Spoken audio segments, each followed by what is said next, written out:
안녕하세요. 시원이와 함께하는 성경 배우신 것을 환영합니다. 이번 시간에는 갈라디아서 5장에서 성령을 따라서 살아라 라는 주제로 함께 공부하도록 하겠습니다.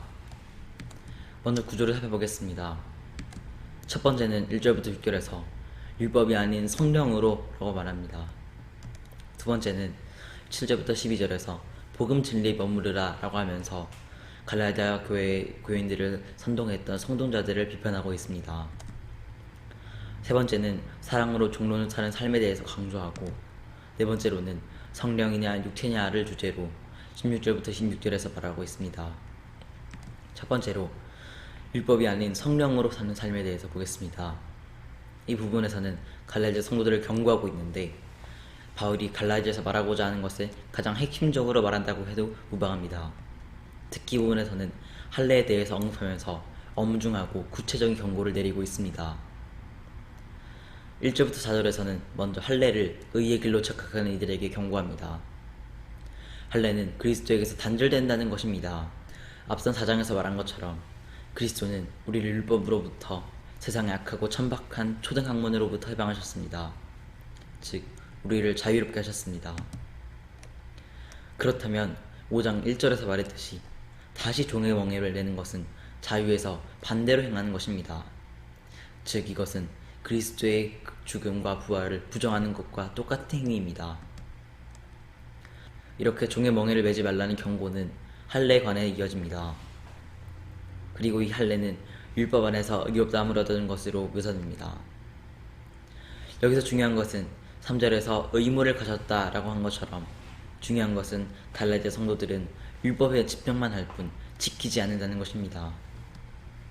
그들은 일부 절기만을 주목할 뿐 실제 율법은 주목하지 않고 소홀히 했습니다. 그렇기 때문에 바울은 그것을 3절에서 율법 전체를 행할 의무라고 말한 것입니다.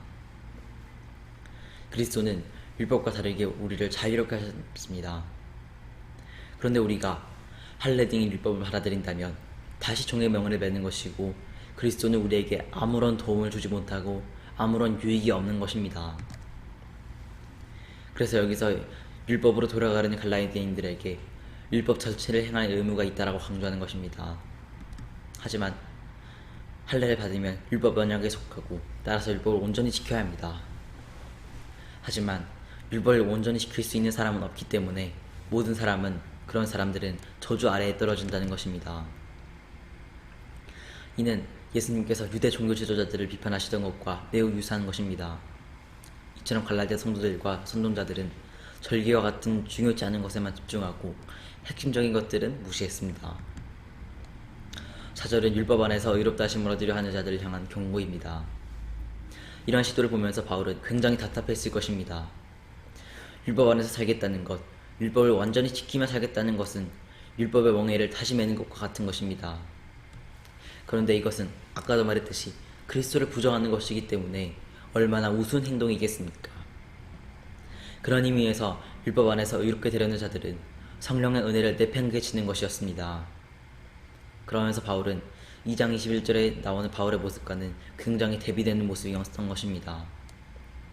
2장에서 바울은 자신을 갈라디아의 선동자들과 비교하면서 자신은 선동자들과 다르게 하나님의 은혜를 패하지 않는다라고 말했습니다.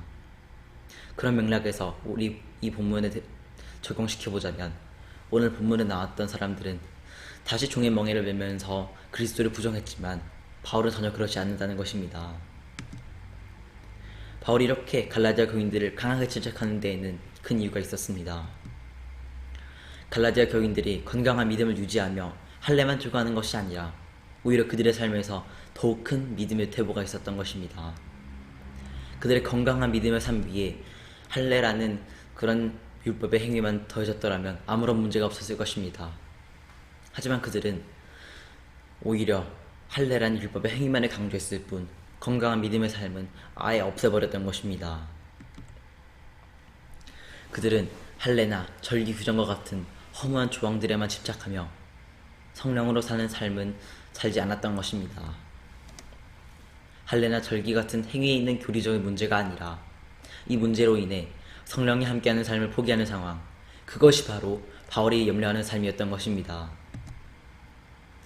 실질적 문제는 바로 그들이 할례 같은 것에 헌욕되어서 성령이 있는 삶, 사랑의 역사하는 믿음을 떠나서 배교하는 삶에까지 이르는 것입니다. 그래서 바울의 권고는 그저 할례를 하지 말라는 것이 아니라 할례나 무할례는 아무런 상관이 없다라고 하면서 사랑으로 역사하는 믿음뿐이 중요하다라고 하면서 사랑을 통한 믿음을 회복하라고 강력하게 권면하는 것입니다. 이렇게 바울은 1절부터 4절의 모습과 5절부터 6절의 모습을 대조하면서 후자의 모습을 따르기로 바라고 있습니다. 그들이 집착하던 할례가 아니라 사랑으로 서로를 돌보며 성령으로 믿음을 따르는 것입니다. 두 번째로는 복음 진리에 머무르라는 것입니다. 이 내용은 앞단락과 비슷하지만 갈라디아 성도들에 대한 책망이 앞단락이었다면 이 단락에서는 성도들의 배후의 거짓 교사들에 대한 책망이라고 할 수 있습니다. 7절에서는 누가 너희를 막아 진리를 순종하지 못하게 하느냐 라고 말합니다. 이것은 성도들의 과거와 현재 모두를 말하고 있습니다. 전에는 바른 목표를 가지고 다름질을 잘했으면서 왜 어째서 이제는 그 올바른 목표를 따르지 않는 거냐라는 질문입니다.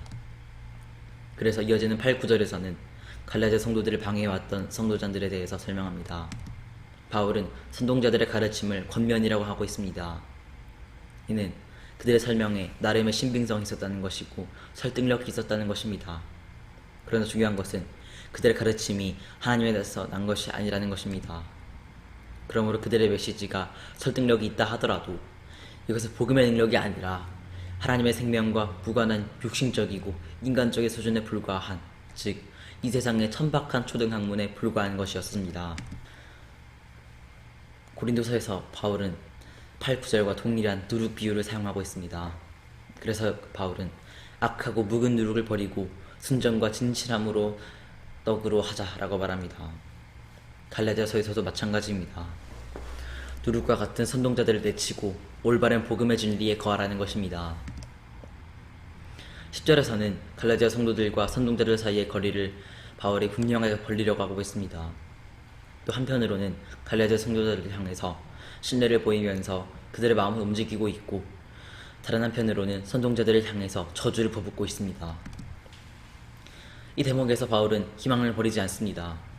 그래서 갈라디아 교인들에 대해서 신뢰를 표하면서 그들이 다른 마음을 품지 않을 줄을 확신하면서 이 편지를 보고 나서는 그들을 요동하게 하는 선동자를 내치고 다시 원래대로 정상 궤도에 안착할 것을 기대하고 있었던 것입니다.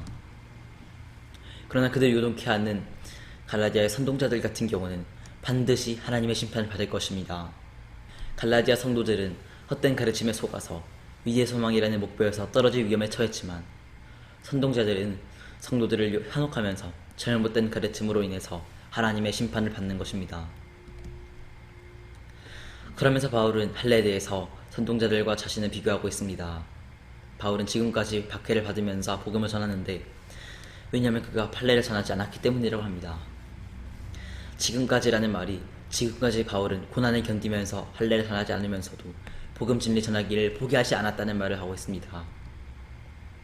하지만 바울이 할례를 전했더라면 지금과는 달랐을 것입니다. 오히려 유대인의 외적인 것이 구원의 조건이라고 했다면 유대인들은 그의 복음에 대해서 받아들였을 것이고, 그의 복음은 더 이상 걸림돌이 되지 않았을 것입니다. 고린도전서 1장 13절에서 말했듯이 바울이 전하는 복음은 유대인들에게는 거리끼는 것이었고 이방인에게서는 미련한 것이 되었습니다. 하지만 바울은 이러한 사실 때문에 전혀 타협하지 않았습니다. 이러한 대조는 또한 갈라디아 교인들을 비판하기도 합니다. 저는 이제까지 복음 진리를 지키면서 잘 전하고 있고 잘 달리고 있는데 왜 여러분들은 복음 따르는 것을 포기하셨습니까? 라고 꾸짖는 것입니다. 세 번째 내용은 새로운 형태의 종노릇, 즉 사랑을 실천하라 라는 권면입니다. 이 단락에서는 율법이 아닌 믿음이라는 메시지를 도덕적 방종을 허용하는 것이 아님을 밝히기 위해서 도덕적 권면을 하고 있습니다. 먼저 13절에서는 부르심의 의미를 자유로 규정하고 있습니다. 하지만 이는 참된 삶에서 벗어나 마음대로 사는 그런 자유가 아닙니다. 오히려 그것은 방종이라고 할 수 있습니다. 오히려 우리는 빚진 자입니다. 하나님의 뜻을 따라야 할 의무가 있는 자들인 것입니다. 고린도서의 표현대로 하자면 값으로 산 것이 되는 것입니다. 그런즉 우리는 우리 몸을 하나님께 영광 돌리는 데 사용해야 할 것입니다. 그러므로 성령에서 말하는 자유란 하나님을 향한 삶입니다. 자신을 위해 사는 도덕적 방종이 아니라 연약하고 천박한 세상의 초보적 원리에서 벗어나서 자유롭게 그리스도께서 내 안에서 사시는 삶입니다. 편지 서두에서 1장 4절에서 바울은 그리스도의 희생이 우리를 이 악한 세대에서 건지기 위함이라고 말했습니다. 우리가 그리스도를 통해 해방된 것은 예전의 죄악된 삶에서 벗어나 하나님을 향하여 살도록 하려는 하나님의 계획이었습니다. 앞에 6절에서는 이런 자유의 삶을 사랑을 통해 역사하는 믿음이라고 말했습니다. 이는 우리 안에서 이런 삶의 원천이 되는 그리스도께서 나를 사랑하사 자기 몸을 내어주신 분이라는 사실과 관련이 있습니다. 자기 희생의 모범이신 그리스도께서 우리의 삶을 주관하시며 우리 삶을 주도하신다면 우리의 삶 역시 그리스도를 닮아서 자기를 내어주는 그런 희생의 사랑을 실천해야 할 것입니다. 5장 14절에서 중요한 것은 온 율법이 바로 이 사랑에 대한 요구로 집약된다는 것입니다. 하지만 율법이 사랑의 삶이라고 총칭되는 것은 사실 좀 모순처럼 들리기도 합니다. 부정적으로 묘사되어 온 율법이 여기서는 긍정적으로 그려지기 때문입니다. 이런 묘사를 알기 위해서는 율법에 대한 바울의 비판이 율법의 행양 그 자체에 대한 비판과는 거리가 멀다는 것을 알아야 합니다. 바울의 율법에 대한 비판은 율법의 도덕적 무기력함을 나타내고 있습니다. 율법 언약 아래에서는 참된 사랑의 삶이 불가능하고 그리스도를 통해서 율법에 해방되어서 성령의 이끌림을 받는 것이 바울의 복음의 가장 중요한 내용 중 하나임을 기억해야 합니다. 그래서 바울은 하나님에 대하여 살기 위하여 율법에 대하여 죽는다라고 했던 것입니다. 이처럼 율법은 성령을 주지 못하며 사랑의 삶에 아무런 도움을 주지 못합니다. 그러므로 갈라디아 교인들이 율법에 지적하게 되는 것은 오히려 죄에 휘둘리는 삶으로 되돌아가게 되려는 것입니다. 바울은 갈라디아 교인들에게 서로 물고 먹으면 피차 멸망하니까 조심하라라고 합니다. 이것은 현재 갈라디아 교인들에게 대한 가장 적나라한 묘사 중 하나일 것입니다. 26절에서 마찬가지로 서로 노엽게 하거나 서로 투기하지 말지니라라고 했습니다. 이런 삶은 사랑의 삶과는 앞서 말해왔던 사랑의 삶과는 정반대의 삶입니다.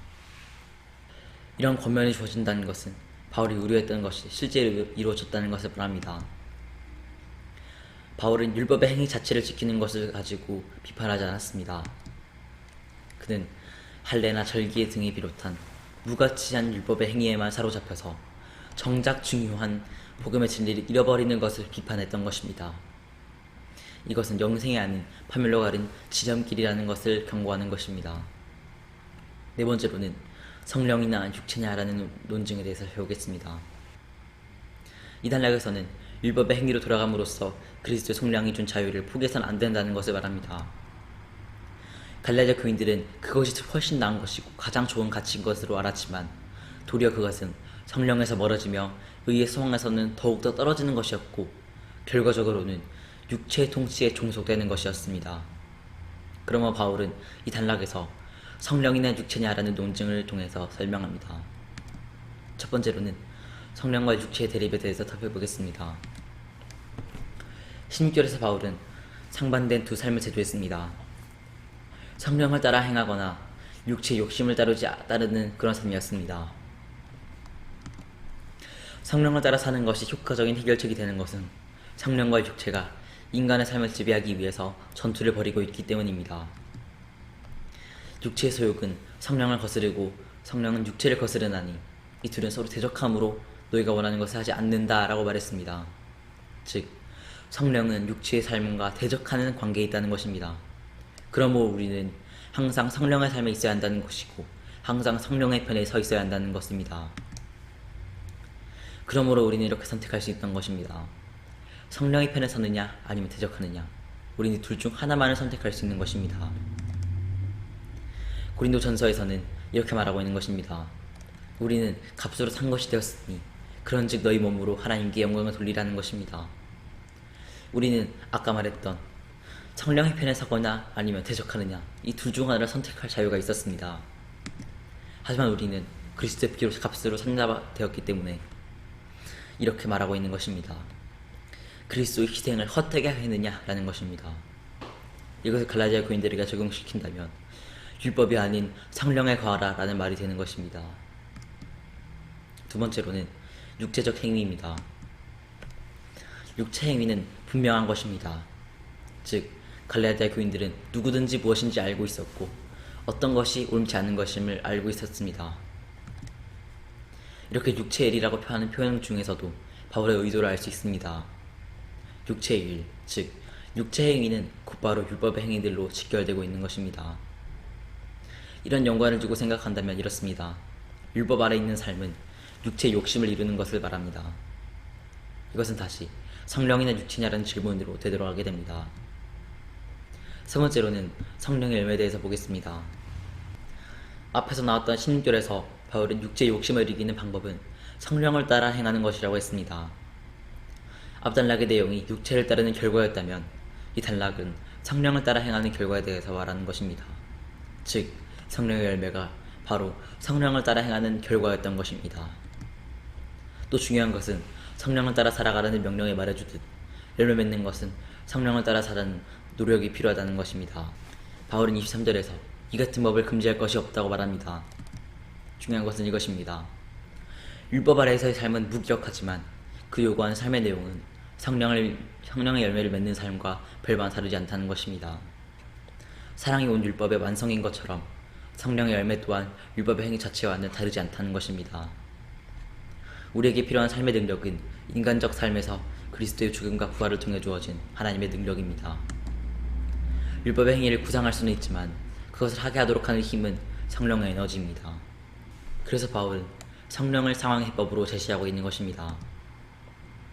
또 24절에서는 갈라디아 신자들에게 현재 그리스도인으로서의 위치를 상기시키고 있습니다.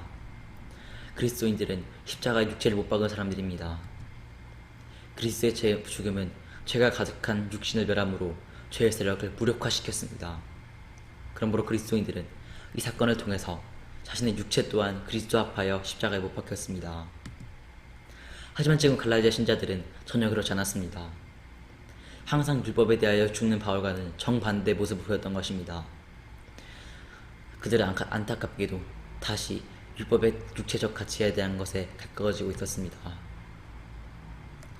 육체가 결발한 삶은 이제 성령의 인도를 받아야 합니다. 그런데도 갈라디아 신자들은 성령으로 시작했다가 육체로 끝내려 하고 결국엔 배교의 상태까지 가려고 합니다. 그들은 성령을 따라 시작하는 삶이라면 율법의 행위들과 절기들에 집착하는 것, 서로 시기 질투하는 것은 옳지 않았던 것입니다. 특히 바울은 헛된 영광이라 하면서 육체의 무의미한 것들을 두고 경쟁하지 말고 그리스도의 구속을 받은 사람이라면 그런 사람답게 성령을 따라서 사랑으로 믿음을 실천하는 삶을 살며 성령의 편에 서라고 권면하고 있는 것입니다. 감사합니다.